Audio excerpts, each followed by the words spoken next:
And welcome back, everybody. We've got a game we don't see that often. We've got Germany versus India, which is kind of don't see that often. I honestly can't remember the last time I saw that, which is kind of cool, kind of cool. So I thought I'd do something a little bit. Get a game.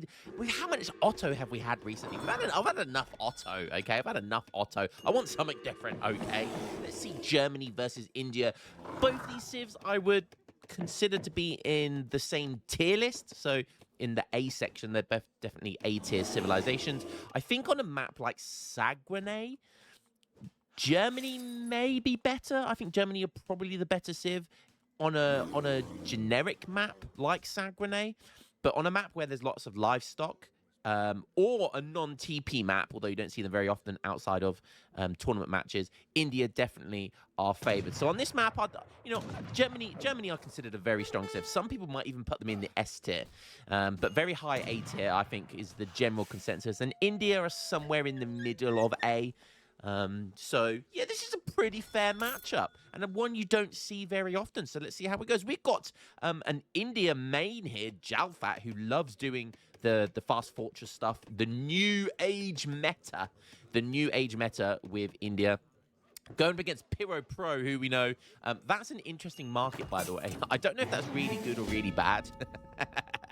It's kind of blocking this mine, so in order to raid it, you have to come all the way around here. But at the same time, I don't know if that's like the villagers can't come around here; they have to go on there. I guess that's probably quite a good market. It's no doubt really deliberate.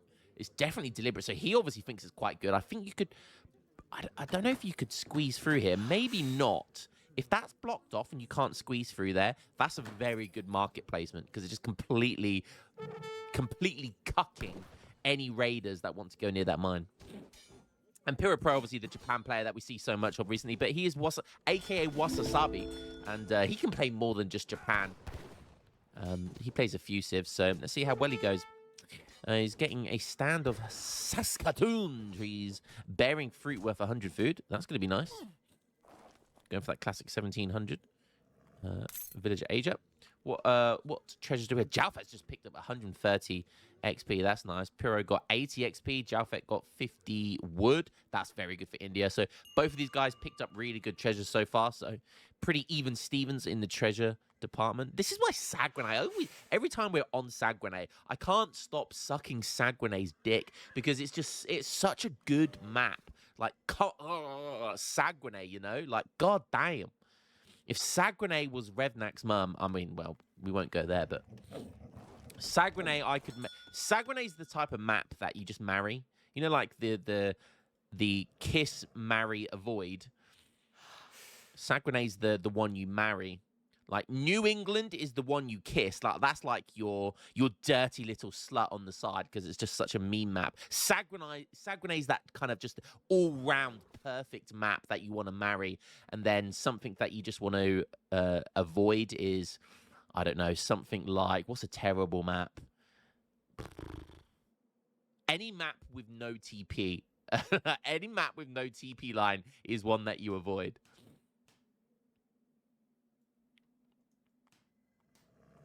Okay, wow, that's a super aggressive. That's a super aggressive TP he's gone for there. Interesting. Gonna miss the TP line though. That's really unfortunate because it's gonna have to come around all the way again before he gets more XP. That is really unfortunate. Whilst India's likely going to be picking up 100 wood here. Does Pyro Pro see this? He does, and he makes a beeline for it. Yeah.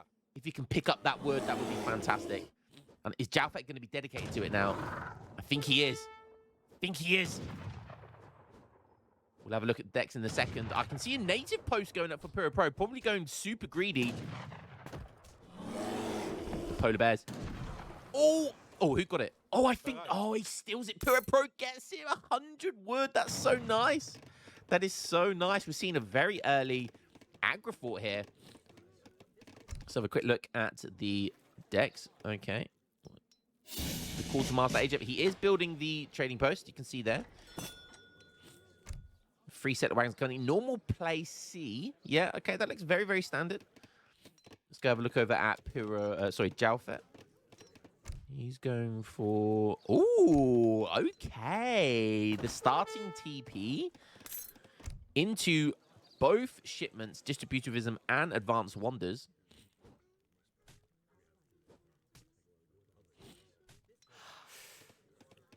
But he's not going for a fast fortress. What is going on here? Usually he goes for the Carney Martyr and then into the Agra. Maybe obviously has a different setup versus Germany, but has still sent Advanced Wonders. So he's not going to just do that for Age 2 play. He obviously wants to get into Age 3 and then Age 4. If you send Advanced Wonders, you kind of always want to go industrial play because then you've got Age 1, 2, 3, and 4, depending on how many, when you send it. You want as many age-ups as possible and as many wonders as possible to benefit from that card. It gives you, like, more HP for the wonder, ages you up quicker.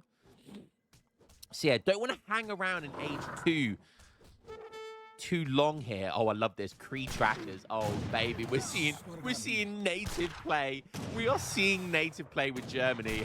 Oh, baby. This is why I love watching Pyro Pro. He always does something unique. Got a battle for the, he's going to have to kill that polar bear. Use the Uhlans to kill the polar bear, bro. He could have picked that treasure up and saved his explorer there. Both of them losing their explorers, though. Oh, a bit of miss micro here. He thought they were running away. He is going super Age 2 play here. Diplomatic intrigue coming in next. And look at this. We're trickling in the odd Cree Tracker. So he's got 4 Cree Trackers here. How many? Okay, he's just got the 1. So he's just got the 1 CDB. So I love this. Usually when you see people go for this native post on Sagrenate, it's always for the CDBs. It's always because of the CDBs. And they do the greedy play, which is obviously really good. But Pyro Pro here, going for the Cree Tracker Age 2. I love to see it, baby. I love to see it. Now, Cree Tracker, not the best native in the game, but it certainly isn't the worst. And it fills a gap for... Germany. Like, they get a decent skirm unit, which isn't a crossbow. So it's kind of nice. They are a very tanky skirm unit.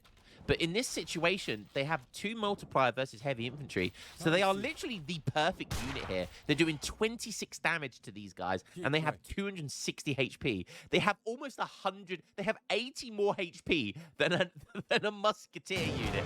That is incredible. And they have range resist, so it's even more. 4.5 speed as well. They completely dick on these sepoys. And now he's going for a semi-native FF here. Absolutely love to see it. He's trying to siege down that trade post, but almost gets there. German Cree Tracker play. I'm glad I clicked on this game. Oh, some deli coming from the consulate. That's what the diplomatic intrigue was for. So that's nice, and there's no anti-cav. Going to have to rely on his Uhlans as the anti-cav here. And the classic Musk Cav versus Skirm Cav. Musk Cav wins. Is free deli going to be enough? They are consulate deli through. Look at them. They absolutely destroy Uhlans. I think that's going to be a clean here. Oh, it's going to be a beautiful clean. But the Cree Trackers do not go down easy. As we said, 260 HP is going to take a while before they actually die. Nice healing on the TP. Got almost max HP there. But it is going to get taken down regardless, I think. The Cree Trackers just aren't dying. They take so long to die. Does manage to squeeze in the age up, though. And now he's going to be making some war wagons. So even though he loses his army, he's still, I love it, still going for Cree Trackers. He's only got a stable, doesn't want to spend 200 wood on a barracks just yet. He's happy just to make Cree Trackers. I love it. If you can get veterancy for the Cree Trackers, absolutely nothing wrong with just making them. Still going for that, trickling in those CDBs as well. Really nice play. What do we have from Jalfet here? He's going to respond with 700 coin of his own. Don't forget, he still has that advanced wonder, so he's going to age up faster. Agrafort has 7,500 HP because of advanced wonders as well. So that's going to take this almost the same as a fort. Almost the same as a European fort. So that's going to take a long time to take down if he decides to brute force this. It doesn't do that much damage, but it's enough to be annoying. Baghdadi Azaps, that's going to be really nice versus the war wagons.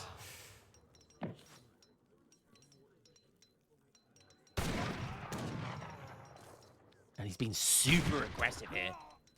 Super aggressive. The Charm and our gate coming in. Okay, nice. It's going to be the Mahout that drops in. But there's a lot of war wagons here. Is the Mahout going to be what he needs?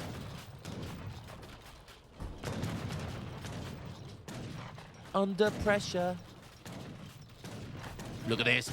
Desperately trying to get that one drop as quickly as possible. The maximum 8 villagers. Building it as fast as possible with the extra 25% speed bonus from advanced wonders. The Cree Trackers are getting a little bit greedy there.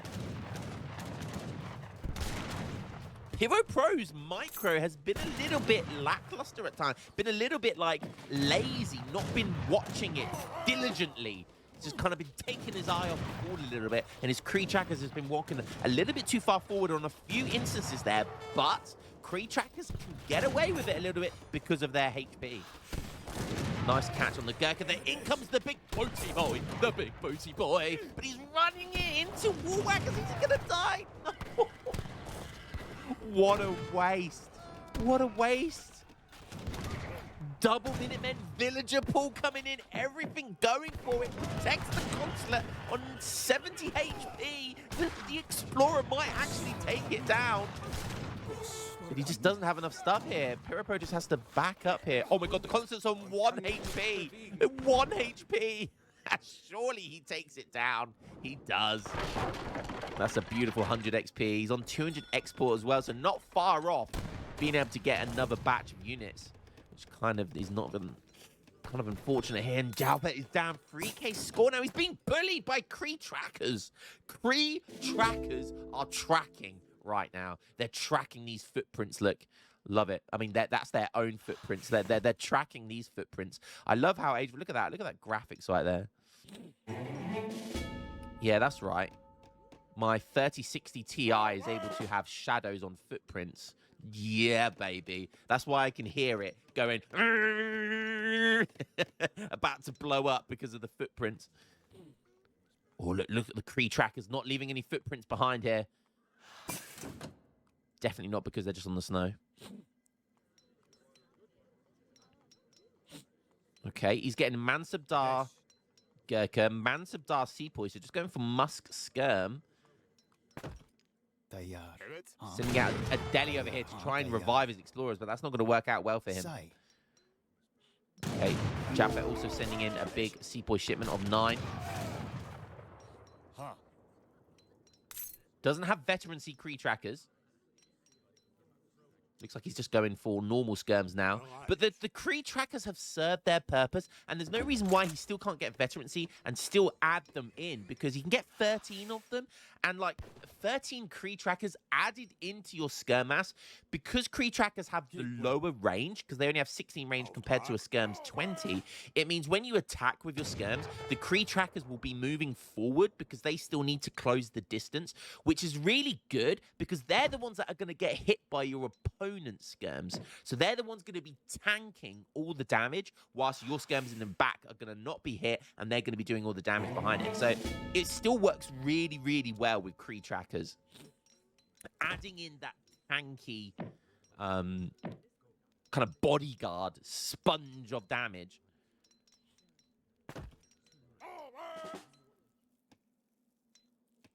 Okay, Pura Pro now sending in cavalry combat. So he sent 3 military shipments.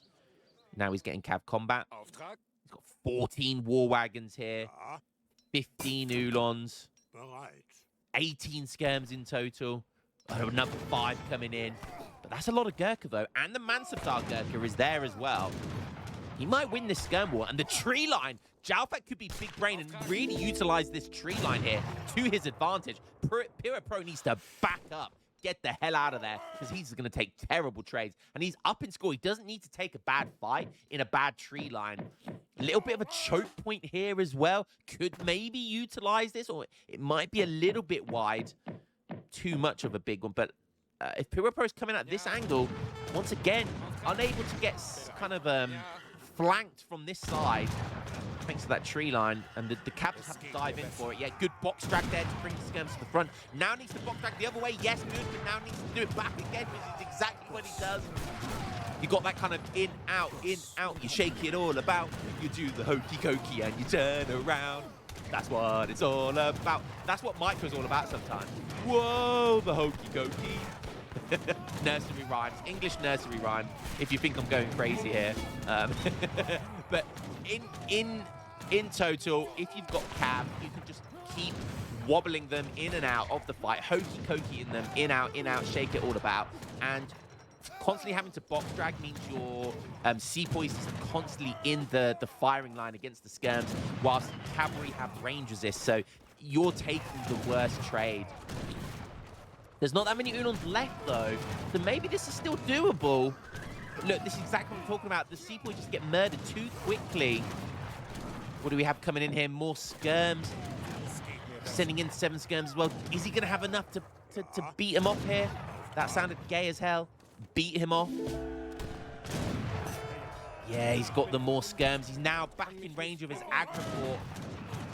Yurumi coming in, though. If he can bait him in quick, and if he can bait him in close enough to either the Agra or the town center, if Piro Pro takes the bait, if he takes the bait, if he's not going to take the bait, he's going to back up. You never dive under an India's town center. They are the scariest unit to siege down in the game, maybe other than apart from Otto. Oh, he's raiding up top now as well. But the Yurumi come in, and if they can connect, the Ulons are snaring them down, making it difficult for them. Come on, with me, boys. But there's just more cap coming in there, and I think, oh, yeah. Yurumi get melted, and just beautiful micro by Piro Pro there. Didn't dive under the town center, used his cav perfectly, still raiding up the top here, and I think that's going to be GG. I mean, Jaffa's staying in the game here, 42 vills to 44. Using that Agrifort, but it's not going to be enough. It's basically an outpost of damage, with a little bit of an area of effect. He's used up his Minutemen. Doesn't have vills in the town center, so it's not doing any damage. And yeah, there's no big shipment coming now, I don't think. No. Got so much wood stacked here. It feels a shame. The Yurumi have been sent, so he knows he doesn't need to be too worried about the Yurumi now. There's always another shipment, though. There's always a bigger fish. There's always a bigger fish, but the Mahout doesn't even get any time to play. Did have his consulate back. Maybe could have got some red coats here, and then Mahout pop. Maybe there was a chance there with a Mahout pop. If the skirms, like the stars aligned, but I think he just gave up there. Look, yeah, there's just too much reinforcements coming in. Piro Pro, double town center going up there as well. And the Cree Tracker play was really, really beautiful there. Really enjoyed seeing the Cree Tracker play. And, like, you know, Piro Pro often doesn't follow a meta, and that was a perfect example. These guys are both over 2k elo right now. Piro Pro is a 2100 elo player. Jalfet is a solid 2k elo player with India, and yeah, just proved why you don't have to follow metas. And that's just exactly why I love Sagwene. I told you, you want to marry this bitch. Village count, if we go to villager population, though, yeah, it was very close. Very close here, but yeah, that raid's just sealed the deal. I think that's the reason he called it. And all resources gathered. Jalfet actually was ahead on all resources gathered. So it was closer than it looked, but I think, yeah, just free cavalry and I don't know, just it was looking good for Jalfet at one point when he cleaned up in Age 2, but yeah, the pain train from Germany is pretty strong. The free Ulons you get with each shipment in Age 3, you get 3 of them for free. It was just too much tempo for him to handle. And this is why you don't generally Musk Skirm loses to Skirm Goon. That's a perfect example of why it loses right there. Hope you guys enjoyed today's game. Something different for once. Germany versus India. Very high elo game here. And I'll catch you in the next one. Cree Trackers are OP. Peace.